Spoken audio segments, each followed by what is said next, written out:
Hi friends, state bank of இந்தியாவில் internet banking வீட்டில் இருந்தபடியே எப்படி ஓப்பன் பண்ணுறது இதை பற்றி பார்க்கலாம். வாங்க ஆரம்பிக்கலாம். உங்களுடைய மொபைல் அல்லது கம்ப்யூட்டரில் கூகுள் போய்க்கோங்க. கூகுள் போன அப்புறம் எஸ்பிஐ நெட் பேங்கிங் ரெஜிஸ்ட்ரேஷன் அப்படின்னு சர்ச் பண்ணிக்கோங்க.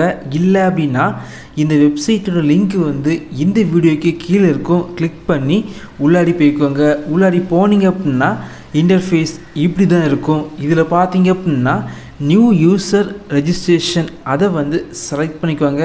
செலக்ட் பண்ண அப்புறம் நெக்ஸ்ட்டு பார்த்தீங்க அப்படின்னா ஒரு ஃபார்ம் ஓப்பன் ஆகும். இதில் பார்த்தீங்க அப்படின்னா உங்களுடைய அக்கௌண்ட் நம்பரை பார்த்து என்டர் பண்ணிக்கோங்க.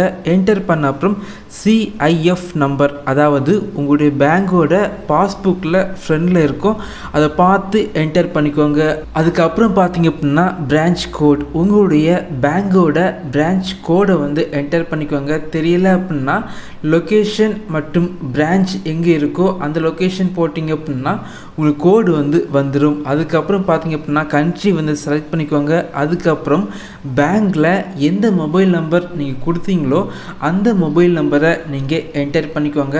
அடுத்தது பார்த்தீங்க அப்படின்னா இந்த அக்கௌண்ட்டுக்கு நீங்கள் எந்த ரைட்ஸ் கொடுக்கணுமோ அதை செலக்ட் பண்ணிக்கோங்க.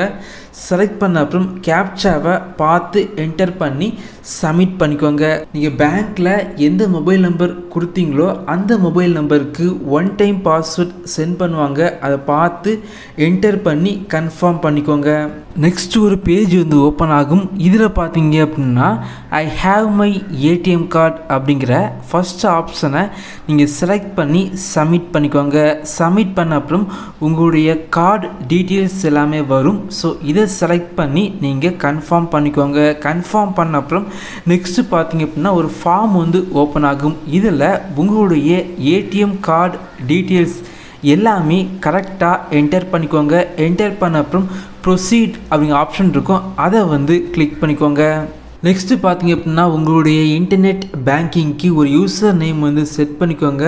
அடுத்தபடியாக பார்த்தீங்க அப்படின்னா ஒரு ஸ்ட்ராங்கான பாஸ்வேர்டு செட் பண்ணிக்கோங்க. இந்த பாஸ்வேர்டு பார்த்தீங்க அப்படின்னா ஒரு கேபிட்டல் லெட்டர் இருக்கணும், அதே போல் ஒரு ஸ்மால் லெட்டர், ஒரு ஸ்பெஷல் கேரக்டர் மற்றும் ஒரு நம்பர், மொத்தமாக 8 கேரக்டர் கண்டிப்பாக இருக்கணும். ஸோ அந்தளவுக்கு ஒரு பாஸ்வேர்டு செட் பண்ணிக்கோங்க. இப்போ பார்த்தீங்க அப்படின்னா இந்த ப்ராசஸ் எல்லாமே கம்ப்ளீட் ஆன அப்புறம் லாகின் பண்ணிக்கோங்க.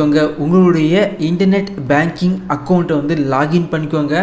லாகின் பண்ணிங்க அப்படின்னா உங்களுடைய மொபைலுக்கு ஒன் டைம் பாஸ்வேர்ட் சென்ட் பண்ணுவாங்க. ஸோ அந்த பாஸ்வேர்டை என்டர் பண்ணி சப்மிட் பண்ணிங்க அப்படின்னா இந்த அக்கௌண்ட் இப்போது உங்களுக்கு ஓப்பன் ஆகும். ஓப்பன் ஆகி ஃபஸ்ட்டு பார்த்தீங்க அப்படின்னா ஒரு ப்ரொஃபைல் பாஸ்வேர்டு செட் பண்ணணும். ஸோ நீங்கள் அதில் எப்படி ஒரு பாஸ்வேர்டு செட் பண்ணிங்களோ அதே போல் பாஸ்வேர்டு செட் பண்ணிக்கோங்க. இந்த பாஸ்வேர்டில் பார்த்தீங்க அப்படின்னா ஒரு கேபிட்டல் லெட்டர், ஒரு ஸ்மால் லெட்டர், ஒரு நம்பர், ஒரு ஸ்பெஷல் கேரக்டர், மொத்தமாக 8 கேரக்டர் இருக்கிறது மாதிரி ஒரு பாஸ்வேர்டு செட் பண்ணிக்கோங்க. செட் பண்ணிட்டீங்க அப்படின்னா உங்களுடைய எஸ்பிஐ இன்டர்நெட் பேங்கிங் இப்போ உங்களுக்கு ஆக்டிவேட் ஆகிரும். இதே போல் வீடியோஸ் நீங்கள் பார்க்கணும் அப்படின்னா நம்முடைய சேனலுக்கு உங்களுடைய சப்போர்ட்டை பண்ணுங்கள். தேங்க்யூ ஃப்ரெண்ட்ஸ், தேங்க்ஸ் ஃபார் வாட்சிங்.